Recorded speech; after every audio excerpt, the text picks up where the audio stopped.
Brazil is hosting a conference. As you know, the AU a long time ago took a decision that the black people in the diaspora will constitute what it calls the sixth region of the African continent.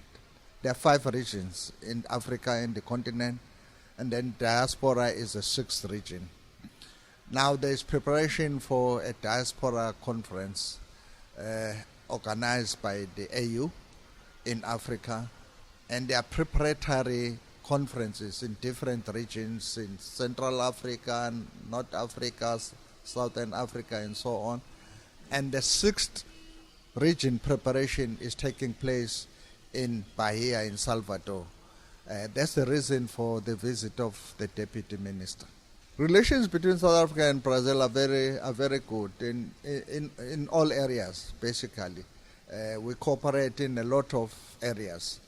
And as you know, the biggest number of Africans in the diaspora are actually in Brazil. So Brazil relates to the African continent in many ways, including on the issue of the diaspora and on the issue of actually growing and strengthening the African Union.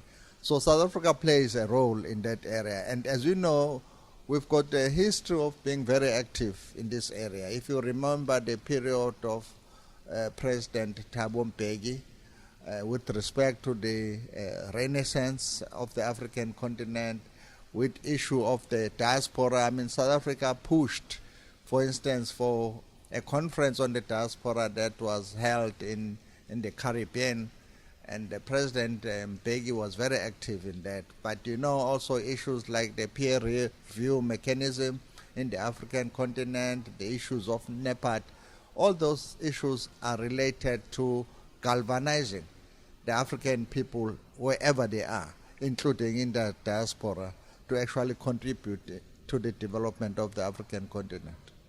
You know, the African continent still recognizes South Africa as the huge champion of the African Renaissance, the huge champion of the diaspora agenda. I mean, from the time of Kwame Nkrumah, the recent person you can relate to is Thabo Mbeki. And we want to carry on with that tradition of pushing for that agenda. So South Africa's coming here is to say to the African continent and people in the diaspora that we want to continue to be the champion of that agenda.